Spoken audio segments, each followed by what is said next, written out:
हो नवीन, प्लीज मुझे समझो। क्या समझूं? ये एक बेवफा से मैं वफा की उम्मीद कर बैठा। तुम्हारी जिंदगी नर्क बना दूंगा मैं सोनम, चैन से नहीं जीने दूंगा मैं तुम्हें। काट काट। अरे नवीन क्या कर रहा है यार? कोई अपनी महबूबा से इस तरह गुस्से में बात करता है क्या? उसने मुझे धोखा दिया है तो गुस्सा तो आएगा ना? आएगा, पर गुस्से के भी टाइप्स होते हैं ना यार। तू उससे प्यार करता है, तुझे दर्द हुआ है, पर तेरे गुस्से में भी वो प्यार दिखना चाहिए, तेरे आंखों में वो नमी दिखनी चाहिए। यार तुझे बड़ा एक्सपीरियंस है, तू क्यों नहीं कर देता आके?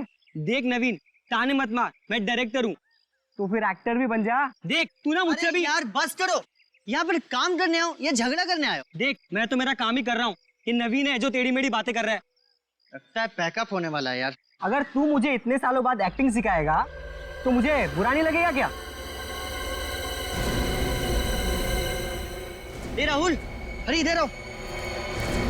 क्या हुआ यार? ये देख।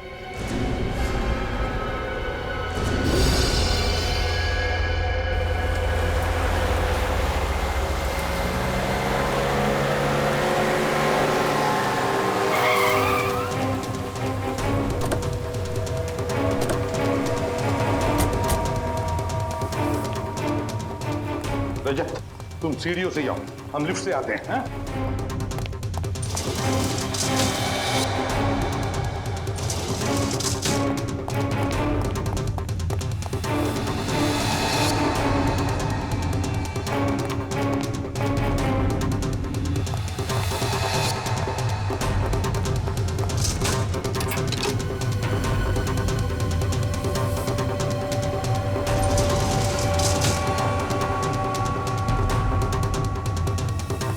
सर दरवाजा तो बंद है। खोलो, ट्राई करो। रजत, खोलो जरा, और होशियारी से, अंदर पता नहीं चलना चाहिए।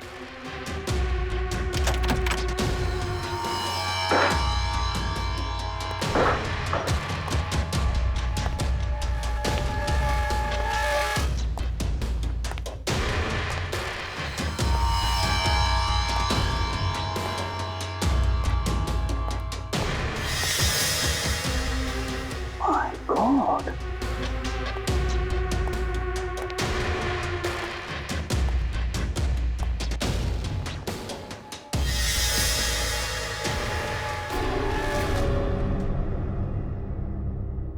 सर ये तो मर चुका है। कल कोई किसी ने मार दिया। सर लेकिन जब मेन डोर अंदर से बंद था तो खूनी घर में घुसा कैसे?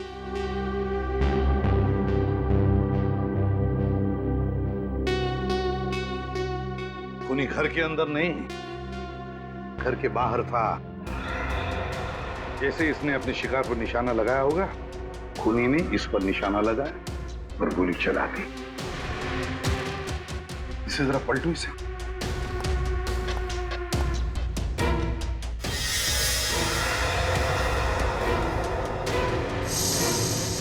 गोली तो आर पार हो गई। अगर गोली आर पार हुई है तो गोली कमरे के अंदर ही होनी चाहिए। पूर्वी, ढूंढो जरा। सर एक बात समझ में नहीं आई। बच्चों ने हमें बताया था कि उन्होंने इस आदमी को यहाँ खिड़की पर खड़े हुए देखा है। तो अगर इसे बाहर से गोली लगी, इसे ऐसे गिरना चाहिए, मतलब इसके पैर खिड़की की तरफ होने चाहिए, लेकिन ये तो उल्टा गिरा। इसका सिर खिड़की की तरफ है।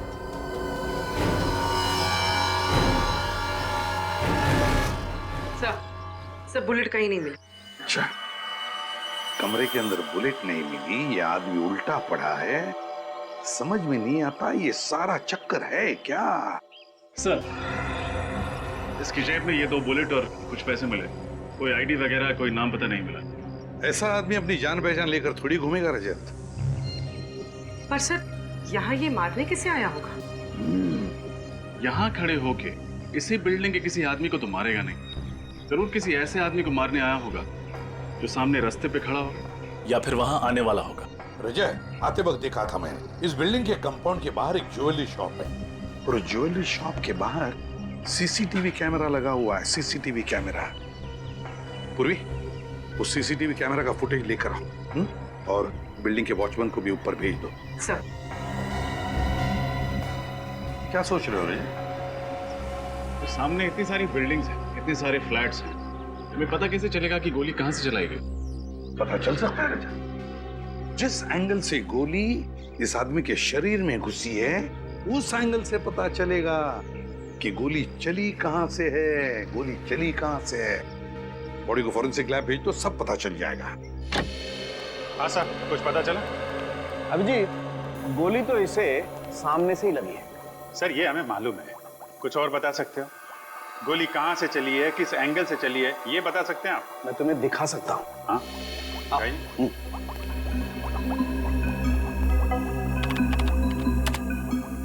ये देखो, ये इसकी छाती पर सामने की तरफ जो घाव है, जहां से गोली इसके शरीर के अंदर घुसी है, ये ऊंचाई पर है।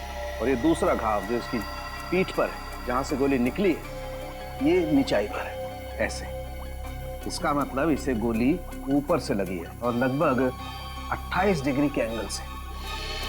इसका मतलब या तो जिसने गोली चलाई है वो ऊंचाई पर था, या फिर कोई 10 फीट का आदमी था। 10 फुट लंबा। बेटी, तुमने आज तक किसी 10 फीट के आदमी को देखा है?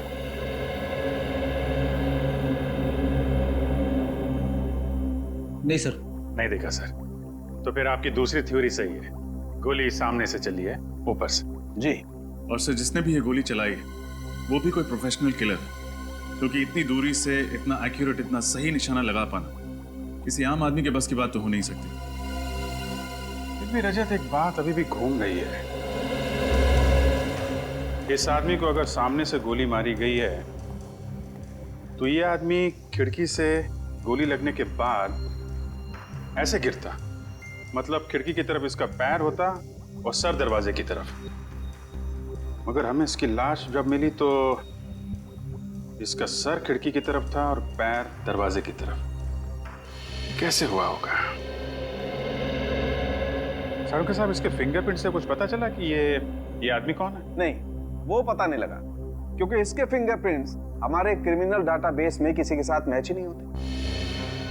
अगर इस निशानेबाज का पता नहीं चल रहा है तो फिर हमें यह पता लगाना पड़ेगा कि ये वहां पे निशाना किसे बनाने आया था। सर, उस वक्त सड़क पे बहुत सारे लोग थे और इतने सारे लोगों के बीच में इस आदमी का निशाना कौन था, कैसे पता चलेगा? रेडी, फिर भी पता तो लगाना पड़ेगा ना। सर, हमें ये पता चल चुका है कि ये राइफल किसी के नाम रजिस्टर्ड नहीं है, इसका कोई लाइसेंस नहीं है। इलीगल गाड़ी, ये तो पहले से ही शक था। सर, मैं एक ऐसे आदमी को जानता हूँ जो उन सभी आदमियों को जानता है जो ऐसे इलीगल हथियारों में डील करते हैं। ठीक है, मिलो उससे और पता लगाओ कि ये गन किसने बेची और किसने खरीदी। सर, फिर से उस बिल्डिंग में जाना पड़ेगा।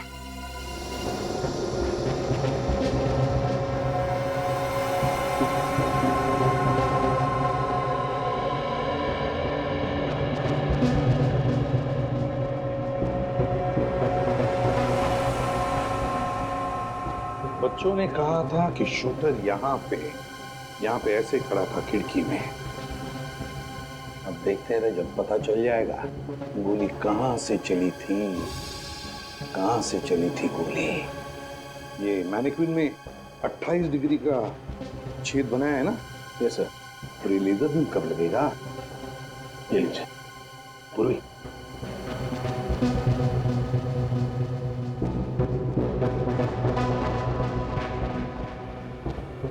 बहुत दूर है, कुछ दिख नहीं रहा यहां से। 1 मिनट देखते हैं।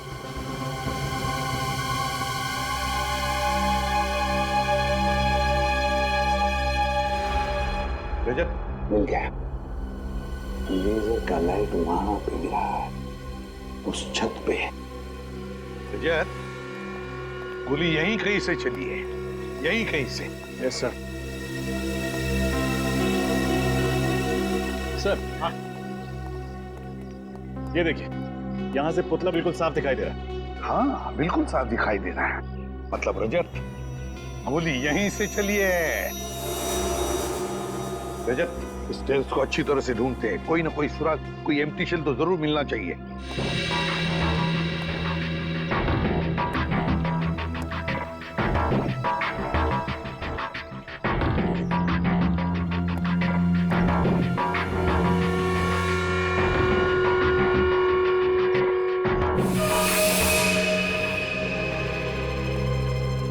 सर, हाँ बुलेट शेल तो नहीं मिला, लेकिन ये पानी की बोतल और ये खाने का पैकेट मिला है। खूनी का हो सकता है, यहाँ बैठकर इंतजार कर रहा होगा। सर ये इस बिल्डिंग का वॉचमैन। नमस्ते साहब। नमस्ते। ये बताओ, क्या छत पर तुमने किसी को आते हुए देखा, बड़ी सी बैग लेकर? नहीं साहब। तो फिर ये खाने की चीज और पानी की बोतल कहाँ से आई? साहब ये मेरा ही है। कल मेरा नाइट का ड्यूटी था और आज दोपहर का भी ड्यूटी है, इसलिए मैं घर नहीं गया था साहब, यहीं पर आकर सो गया था। तुम नीचे कब गए? साहब यही कोई 10 मिनट पहले। मतलब कि सुबह से लेकर 10 मिनट पहले तक तुम छत पर ही थे? हाँ साहब। अच्छा, और तुमने किसी को भी छत पर आते हुए नहीं देखा?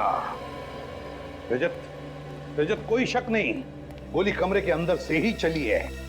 अच्छा सर, लेकिन आपको ऐसा क्यों लगता है?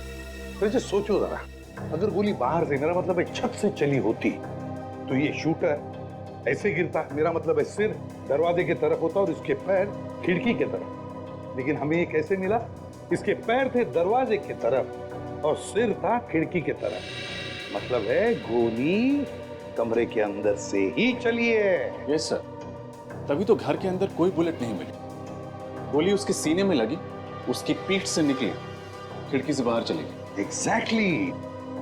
शायद किसी वजह से ये ऐसे मुड़ा होगा और बस उसी वक्त गोली चली। सर जब हम इस फ्लैट में आए तो दरवाजा अंदर से बंद था। सर अगर गोली अंदर से चली है तो फिर चली कहाँ से? वही तो, ये खूनी छुपा कहाँ होगा? छुपा कहाँ होगा? रजत, काम करो, तो इस मैनिक्विन को घुमाओ, ऐसे घुमाओ उल्टा, जैसा पता चल जाएगा गोली चली कहाँ से थी और खूनी छुपा कहाँ था। अब ये जो तुम्हारा लेजर का बीम है वो छोड़ो उसमें से।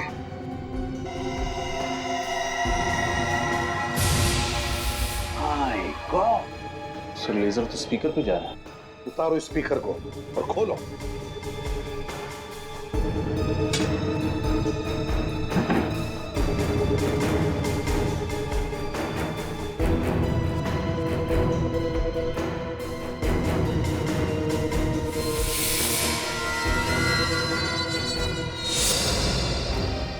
सर इसमें तो गन है। हाँ रजत, गन के साथ साथ एक छोटा सा कैमरा भी, शूटर की हर हरकत पर नजर रखने के लिए। अच्छा, तो खूनी स्पीकर में छुप कर बैठा था। जैसे ही शूटर किसी वजह से मुड़ा, खूनी ने उस पर गोली चला दी।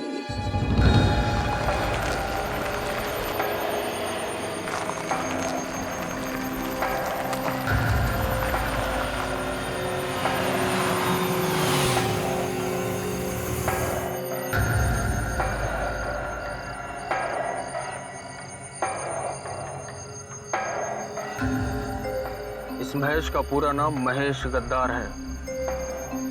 गद्दार कुछ भी गड़बड़ करे तोड़ा देना से।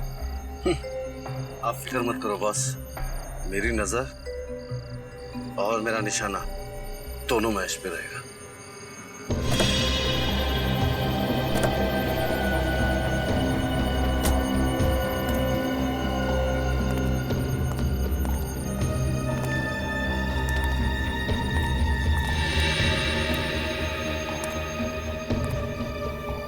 माल लाए मेरा? मैं जुबान का पक्का हूँ महेश बाबू।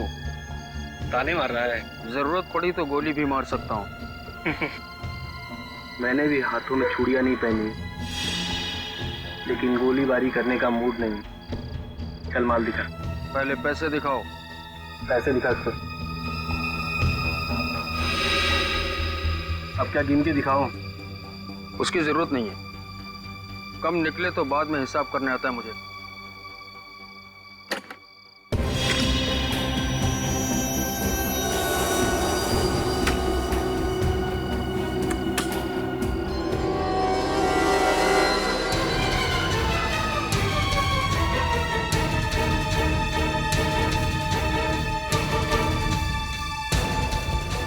क्यों केवल जी?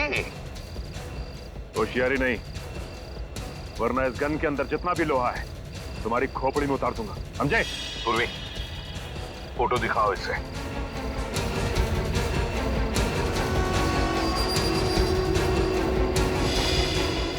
कौन है ये? जानते हो कौन है ये? नहीं सर, मैं से नहीं जानता, मैं पहली बार देख रहा हूँ सर। अच्छा, पहली बार देख रहे हो। और ये गन? गन तो पहचानते होंगे, है? नहीं? देख केवल, आखिरी बार पूछ रहा हूं मैं, कौन है ये?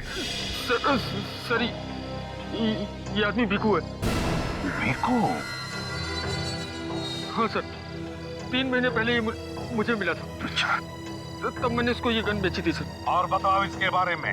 सर, इसने मुझे खुद कांटेक्ट किया था और उसके बाद फिर मैं इससे कभी नहीं मिला, पहली और आखिरी बार मिला था सर। अच्छा, पहली बार मिला और तुमने गन बेच दी इसे? ना जान ना पहचान, गन बेच दी? हाँ? कहाँ रहता है ये भिकू?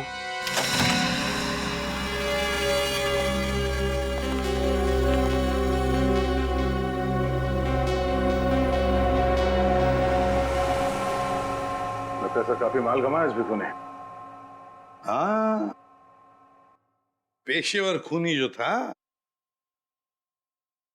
एक काम करो, इस घर की अच्छी तरह से तलाशी लो, शायद कुछ मिल जाए जिससे पता चले वो किसे मारने आया था।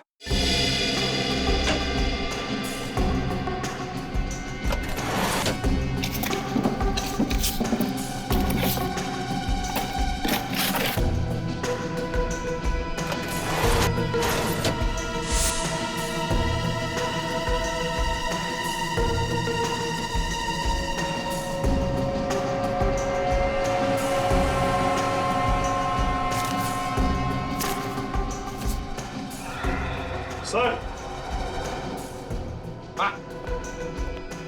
सर ये अलग से 4 नंबर्स लिखे। सर भिकू ने ये 4 नंबर इस डायरी में क्यों लिखे होंगे? नहीं तो इससे पहले कि देर हो जाए पता लगाना पड़ेगा ये 4 नंबर किसके हैं। शायद भिकू इन्हें मारना चाहता था। ये रिग देख के तो ऐसा लगता है कि खूनी ने खुद अपने हाथों से ही फिट किया है। हाँ सर, और ये गन पे छोटा मोटा कैमरा लगा हुआ है। रेडी, इसी कैमरे से तो वो देख रहा था कि गन के सामने कौन आ रहा है। और ये रिग रिमोट से ऑपरेट होता है, जिसके जरिए इस गन को ऊपर नीचे, ये देखिए, दाएं बाएं भी घुमाया जा सकता है। बात साफ है, खूनी कहीं दूर बैठा था और दूर से ही उसने भिकू का शिकार किया। मगर खूनी उस फ्लैट में घुसा कैसे? ये रिग वगैरह लगाने में तो काफी टाइम लगा होगा। किसी ने देखा कैसे नहीं उसे? बिल्डिंग के वॉचमैन से भी पूछा, उसे भी कुछ नहीं मालूम। और सर बिल्डिंग के मेन गेट पर जो सीसीटीवी कैमरा फिट है उसकी पूरी फुटेज चेक की, लेकिन कोई भी ऐसा आदमी नहीं दिखा जिस पर शक किया जाए। कहीं वो फेस बदल के तो नहीं आया? इलेक्ट्रिशियन, दूध वाला, पेपर वाला, फेस बदल के अंदर आया, ये रिग फिट किया और निकल गया। किसी को शक भी नहीं हुआ।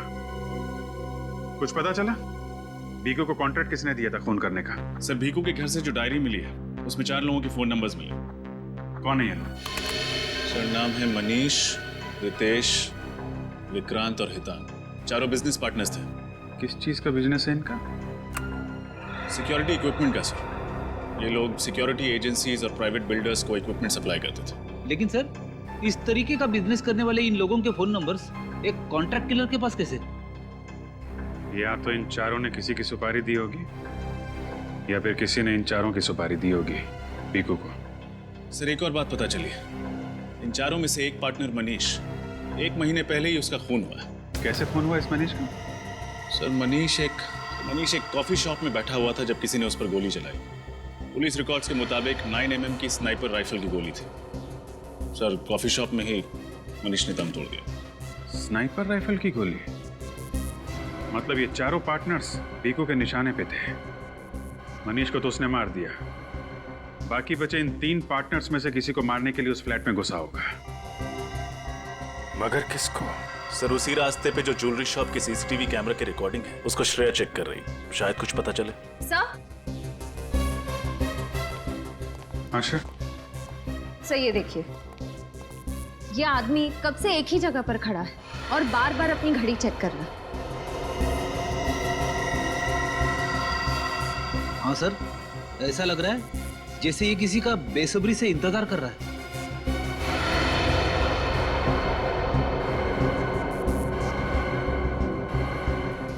है कौन ये आदमी, जरा जूम कर।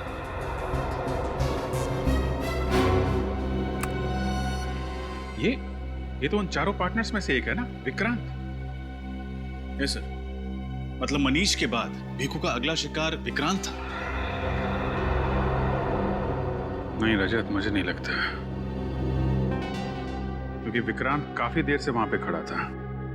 अगर भीखू को विक्रांत को मारना होता, कब का मार दिया होता। यस सर, तो फिर शायद भीखू विक्रांत को नहीं बल्कि उस आदमी को मारना चाहता हो जिसका इंतजार विक्रांत कर रहा था। मगर सर, ये विक्रांत इंतजार किसका कर रहा था? वो भी पता चल जाएगा। जरा टेप को फॉरवर्ड करो।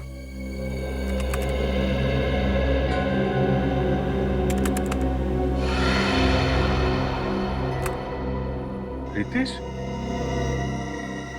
ये तो उन्हीं का पार्टनर है। मतलब विक्रांत ने पहले एक पार्टनर मनीष को मरवाया और उसके बाद दूसरे पार्टनर रितेश को मरवाना चाहता। लेकिन सर, इस सब के पीछे विक्रांत का मकसद क्या हो सकता है? अब ये तो विक्रांत ही बताएगा। पकड़ो इस विक्रांत को। हेलो, हाँ जसवंत, आज का ये प्रेजेंटेशन अब बहुत जरूरी है। अगर ये कॉन्ट्रैक्ट हाथ से निकल गया ना तो करोड़ों का नुकसान हो जाएगा।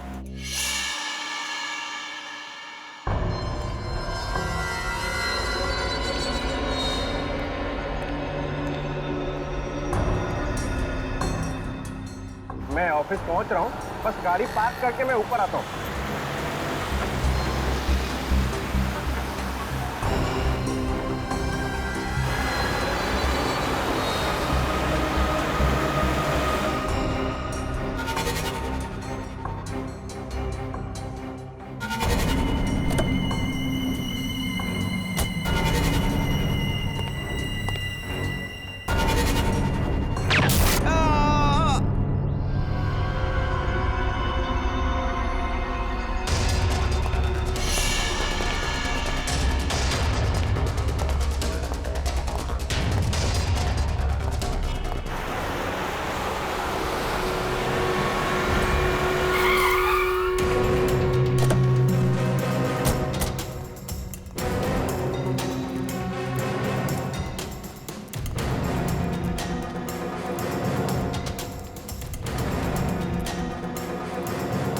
प्लीज आप लोग उस तरफ चलिए, प्लीज आइए आइए प्लीज, हटिए हटिए, आइए इधर आइए प्लीज, चलिए सब एक साइड प्लीज।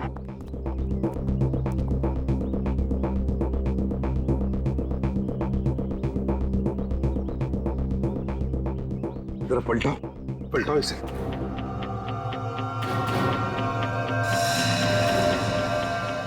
इसकी छाती पे गोली मारी गई है। हाँ सचिन, इस विक्रांत को भी वहीं पर गोली मारी है जैसे मनीष को मारी थी।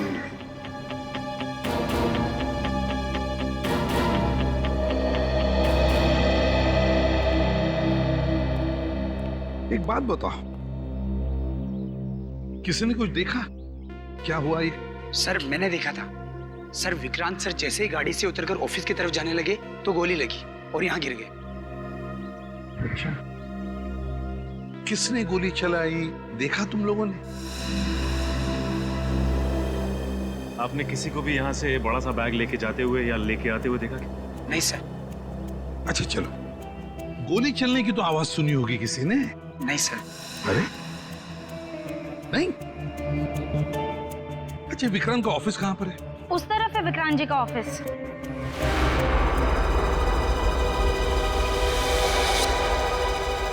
सचिन, गोली तो यहीं से चली है, बिल्डिंग में से ही।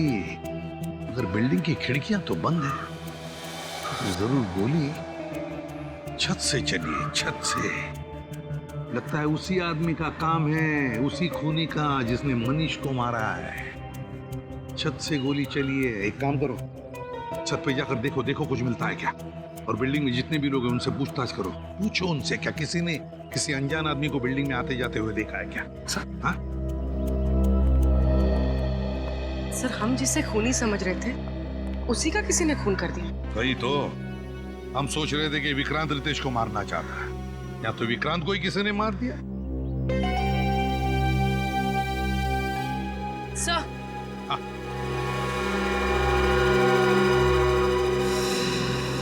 सर ये देखिए, ये फोन शायद इस विक्रांत का है।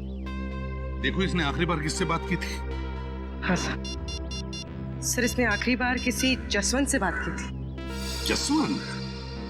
जसवंत तो विक्रांत का मैनेजर है। ये क्या हो रहा है सर?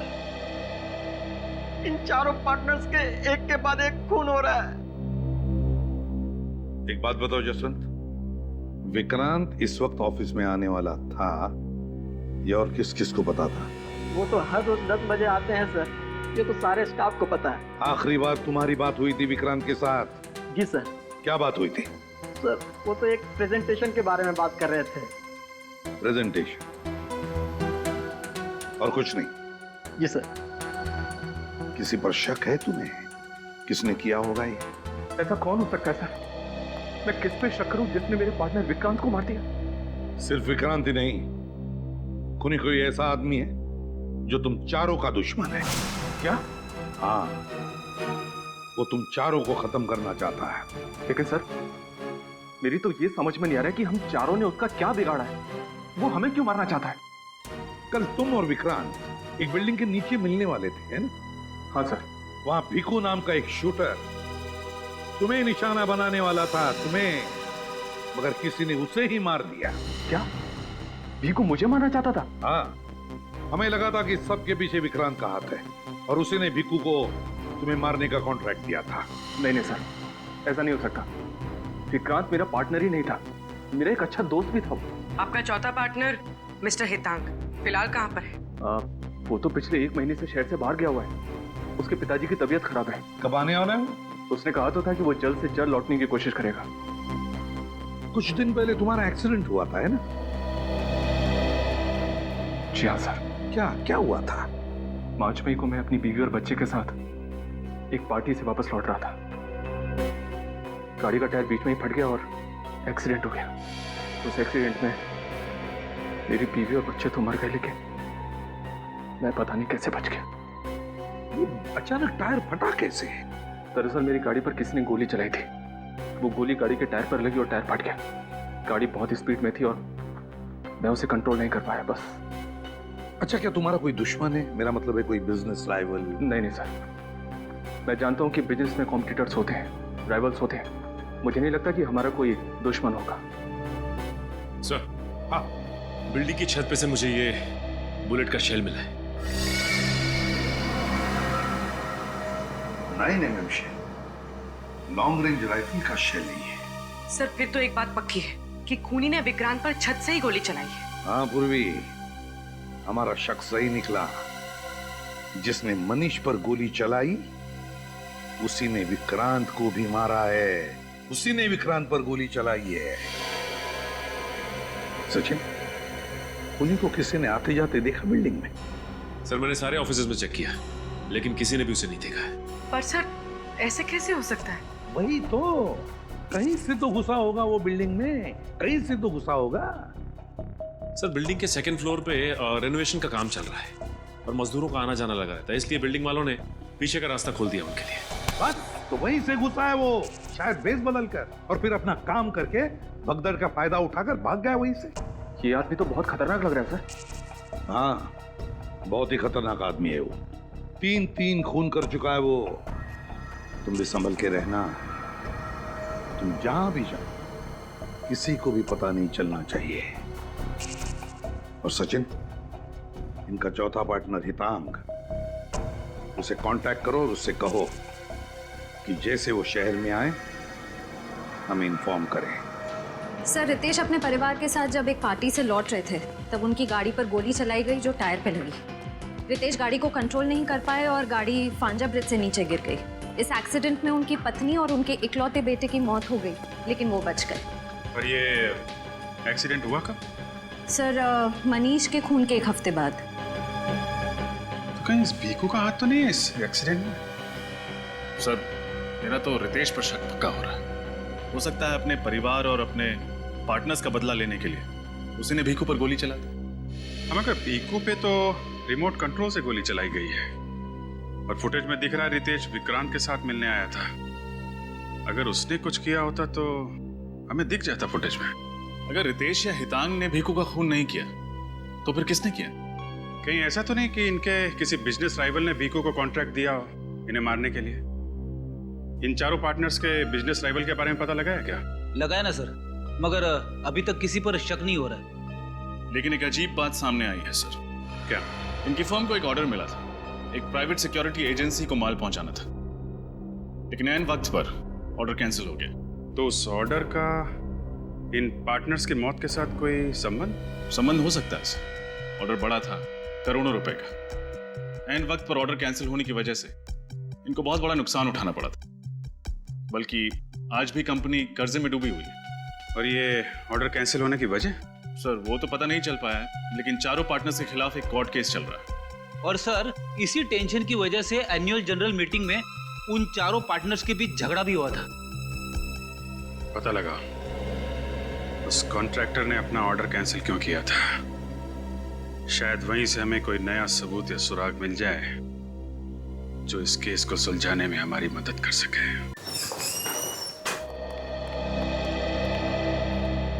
सीआईडी, आपसे कुछ सवाल पूछने। सवाल? कैसे सवाल? रेडियंट सिक्योरिटी इक्विपमेंट के 4 पार्टनर्स मनीष, हितांग, रितेश और विक्रांत तो आप जानते हैं? जी हाँ, वो हमारी सिक्योरिटी कंपनी के सबसे बड़े सप्लायर हैं। तो फिर उनका एक बड़ा ऑर्डर लास्ट मोमेंट पर कैंसिल क्यों किया आपने? इसलिए कर दिया कि उनके क्वालिटीज एकदम घटिया और दाम एकदम ऊंचे थे। आपकी एजेंसी ने उनकी कंपनी के खिलाफ कानूनी कार्रवाई भी शुरू कर दी थी। वो क्यों? और मैं क्या करता? देखिए, शहर के VVIPs, बड़े बड़े सेलिब्रिटीज हमारे क्लाइंट हैं। हम प्राइवेट बैंक्स को भी सर्विस प्रोवाइड कराते हैं और इस घटिया क्वालिटी की वजह से हमारे कुछ क्लाइंट्स राइवल्स के पास चले गए और कुछ लोगों की तो मौत हो गई। ओह, यानी कि बात सिर्फ ऑर्डर कैंसिल करने तक नहीं है, बात बहुत आगे बढ़ चुकी है। जी हाँ, हमने इनके खिलाफ कोर्ट में केस दर्ज कर दिया है। इन चारों की लापरवाही और लालच की वजह से ये लोग मरे, हमारी वजह से नहीं। और अगर हम कोर्ट में केस जीत जाते हैं तो चारों के चारों जेल में सड़ेंगे। सर, ये मामला तो और भी संगीन होता जा रहा है। शायद इसी वजह से कोई है जो चारों पार्टनर्स को मारना चाहता है। अच्छा, कोई और है जिसको ये करोड़ों का ऑर्डर कैंसिल होने से घाटा हो सकता हो, जिसको इतना नुकसान हुआ हो कि वो चारों पार्टनर्स को नुकसान पहुंचाने की सोचे?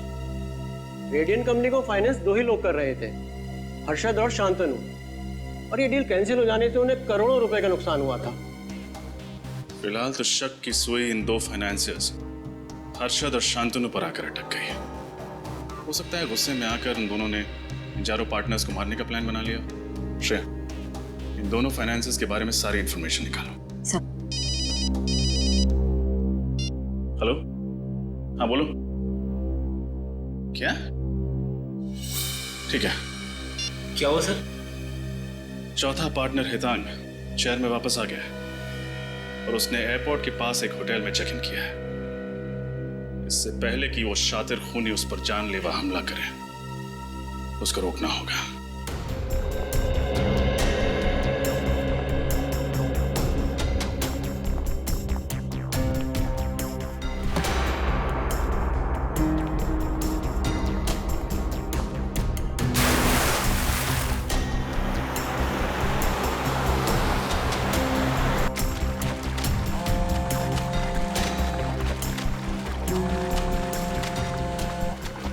सर, मैं लगातार मिस्टर हितांग का नंबर ट्राई कर रही हूँ।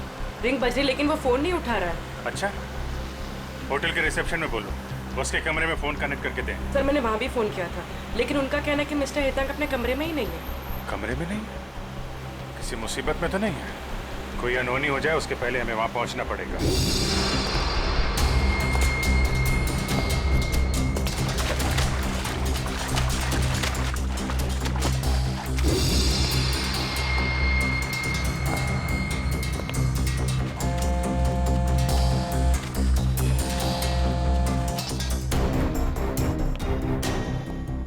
अरे सुनो, हाउसकीपिंग का सारा स्टाफ कहाँ है? मैं कब से उन्हें ढूंढ रही हूँ। मुझे मन्नू से बात करनी है। मैं तुमसे बात कर रही हूँ। क्या नाम है तुम्हारा?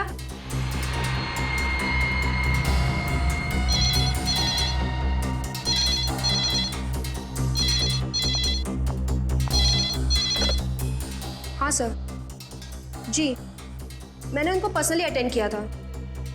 ठीक है सर, मैं अभी आपके कैबिन में आती हूँ। सुनो, मन्नू मिले ना तो उसको कहना मुझसे आके मिले।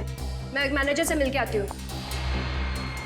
वो जो दोनों फाइनेंसर्स थे, हर्षद और शांतनु, उनके बारे में क्या पता चला? सर दोनों पार्टनर्स बिजनेस के सिलसिले में पिछले 1 महीने से विदेश में हैं सर। सर अगर दोनों 1 महीने से विदेश में हैं, तो फिर इन पार्टनर से फोन कौन कर रहा है?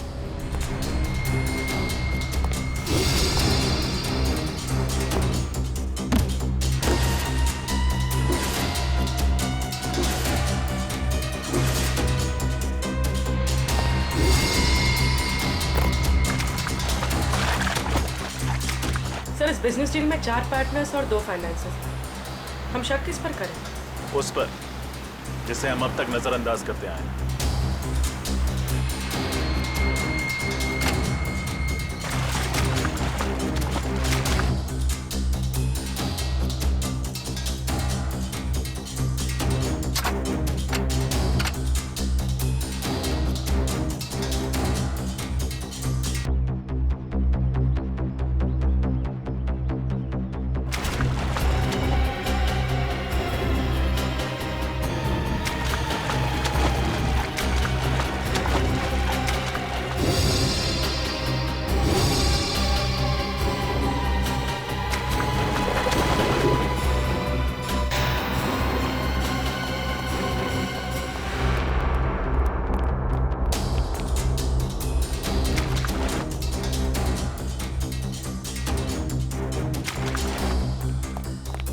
आपके गेस्ट मिस्टर हेतांग इस वक्त कहाँ हैं? आपने पहले भी फोन किया था उन्हें पूछने के लिए। आप ये बताइए कि वो इस वक्त कहाँ मिलेंगे? अभी थोड़ी देर पहले नीचे गए, शायद जिम में होंगे या स्विमिंग पूल के अंदर होंगे। हो सकता है रेस्टोरेंट में भी बैठे हो। अच्छा, ये फोटो देखो, ये मिस्टर रितेश की। इनको आपने इस होटल में आते जाते देखा है? हाँ, शायद थोड़ी देर पहले मैंने इन्हें होटल में देखा है। देखा है?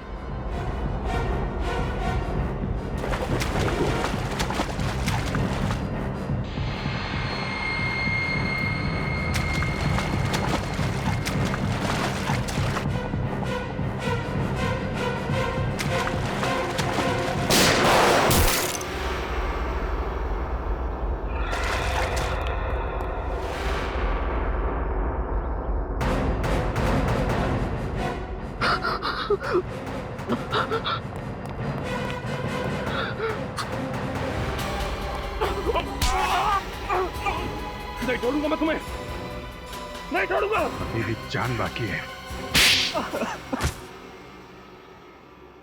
हाँ सर, हाँ, मैंने इन सबको मार दिया।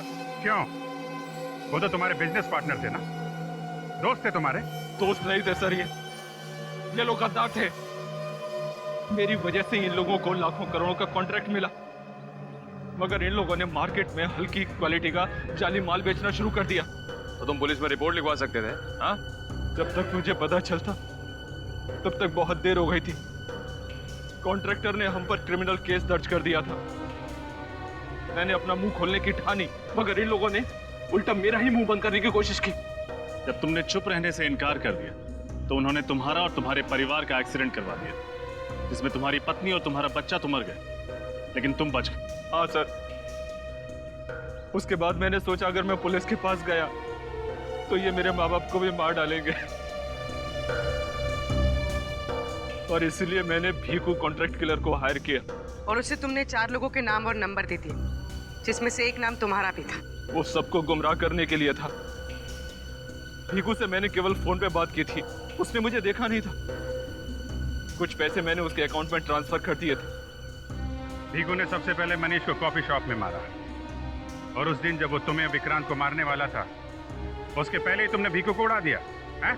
जिस फ्लैट से मैंने भीखू को विक्रांत और रितेश यानी मुझ पर गोली चलाने के लिए कहा था, वो फ्लैट मेरा नहीं था, वो फ्लैट मेरे दोस्त का था। मैं उस बिल्डिंग में एसी का मैकेनिक बनकर दाखिल हुआ, और इसलिए मुझे कोई पहचान नहीं पाया। और भीखू के आने से पहले तुम उस फ्लैट में गए और वहां पे वो रिमोट कंट्रोल वाली गन लगा दी जिससे तुमने भीखू को मार डाला।